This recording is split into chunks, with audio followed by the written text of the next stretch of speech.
नमस्कार, मैं निशा ठाकुर और आप देख रहे हैं मेट्रो मुंबई। वक्त हो गया है मुंबई मिनट का, तो आइए एक मिनट की रिपोर्ट के जरिए नजर डालते हैं मुंबई की आज की बड़ी खबरों पर।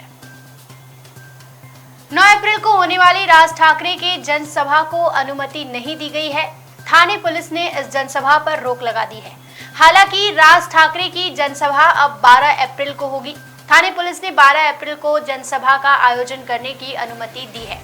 गुड़ी पड़वा के दिन जो बयान दिया गया था, उसके बाद राज्य में अजान वर्सेस हनुमान चालीसा का जंग छिड़ गया है।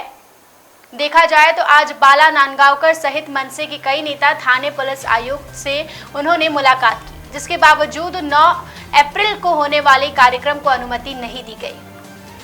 लॉ एंड ऑर्डर को मेंटेन करने के लिए सरकार लगातार राज ठाकरे के खिलाफ सख्त रवैया अपना रही है। पुलिस लगातार सख्त हो गई है। इसी के चलते 9 अप्रैल के कार्यक्रम को अनुमति नहीं दी गई। हालांकि मनसैनिकों द्वारा लगातार दबाव बनाने के बाद 12 अप्रैल को अनुमति दी गई है।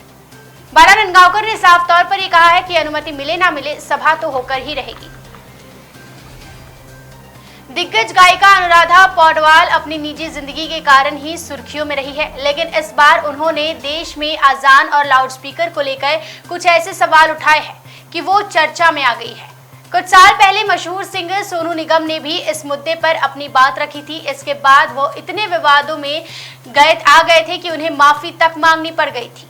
अनुराधा पौडवाल ने हाल ही में अपने एक इंटरव्यू में कहा कि भारत में जिस तरह लाउडस्पीकर पर अजान होती है, वैसे दुनिया के किसी भी कोने में नहीं होती। उन्होंने कहा, मैं दुनिया भर में कई जगह पर गई हूँ, लेकिन मैंने कहीं भी ऐसा नहीं देखा है जैसा हमारे देश में होता है। मैं किसी भी धर्म के खिलाफ नहीं हूँ, लेकिन हमारे यहाँ जबरन बढ़ावा दिया जाता है। मस्जिदों पर लाउडस्पीकर लगाकर आजान की जाती है। उन्होंने कहा कि बाकी लोगों को ये लगता है कि वह भी क्यों ना स्पीकर लगाए। मैं कई मिडिल ईस्टर्न देशों में भी यात्रा कर चुकी हूँ, लेकिन वहां भी लाउडस्पीकर पर आजान को बैन किया गया है। संजय राउत का आज मुंबई एयरपोर्ट पर भव्य स्वागत किया गया। ढोल नगाड़ों और ताशों के साथ जब राउत मुंबई आए तो उन पर फूल बरसाए गए। शिवसेना नेता संजय राउत ने कहा कि जिन्होंने हमारे और महाराष्ट्र के खिलाफ युद्ध की घोषणा की है, मैं उन्हें बताना चाहता हूं कि हम तैयार हैं। उनके मुताबिक ईडी, एनसीबी आदि जैसी केंद्रीय एजेंसियों के सामने महाराष्ट्र खड़ा रहेगा। एक समय आएगा जब आपको हमारे सामने घुटने के बल झुकना होगा। गौरतलब है कि ईडी ने गत दिनों शिवसेना नेता और राज्यसभा सदस्य संजय राउत की पत्नी और राउत के 2 सहयोगियों की 11.15 करोड़ रुपयों के अधिक की संपत्तियां अस्थायी रूप से जब्त की थी। ये कार्रवाई 1039 करोड़ के पात्रा चौल घोटाले मामले में की गई थी। इसके बाद से संजय राउत लगातार उग्र नजर आ रहे हैं। इस मामले में राउत के एक करीबी प्रवीण राउत को पहले ही गिरफ्तार किया जा चुका है। माना जा रहा है कि संजय राउत पर भी शिकंजा कसा जा सकता है। नागरिकों की सुरक्षा के लिए प्रतिबद्ध मुंबई पुलिस को हर साल सामान्य दिनों की अपेक्षा गर्मी की छुट्टियों में सेंधमारी और चोरी होने की शिकायतें अधिक मिलती है।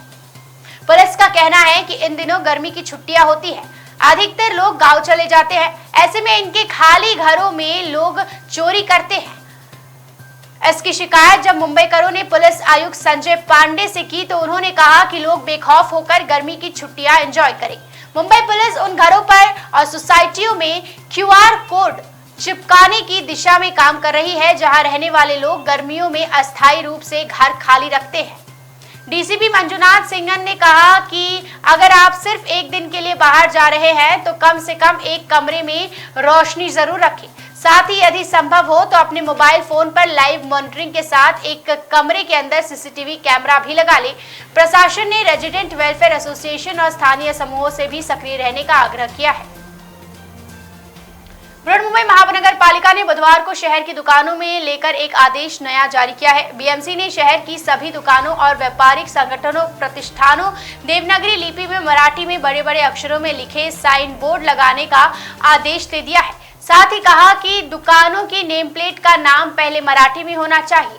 इस दौरान इस बात का ख्याल बखूबी रखा जाना चाहिए कि अन्य भाषाओं की तुलना में मराठी भाषा में लिखा गया शब्द दूसरे से बड़े अक्षरों में होना चाहिए। आदेश का उल्लंघन करने वालों के खिलाफ कार्रवाई की चेतावनी भी दी गई है। दरअसल चुनावी साल में यह आदेश जारी करते हुए शिवसेना शासित नगर निकाय ने यह भी कहा कि शराब के ठेके या बार महान शख्सियतों या ऐतिहासिक किलों के नाम पर नहीं लिखे जा सकते। यदि किसी दुकान या व्यापारिक प्रतिष्ठान के साइन बोर्ड एक से अधिक भाषा में लिखे जाते हैं तो देवनागरी आखिरी नाम बड़े अक्षरों में लिखे होने चाहिए। बीएमसी ने आदेश में यह भी कहा है कि संशोधित महाराष्ट्र दुकान और प्रतिष्ठान का पालन सख्ती से किया जाए। तो हमने 1 मिनट के रिपोर्ट के जरिए मुंबई की बड़ी खबरों पर नजर डाला। अभी के लिए फिलहाल इतना ही। इस वीडियो को जितना हो सके उतना शेयर करिए और देखते रहिए मेट्रो मुंबई। धन्यवाद। चलती लोकल से युवती को फेंकने की कोशिश, मुंबई में बारिश का रेड अलर्ट। मुख्यमंत्री ने जारी किए नए दिशा निर्देश।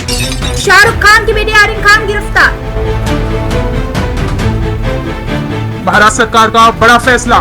15 अगस्त से मुंबईकरों को लोकल में एंट्री।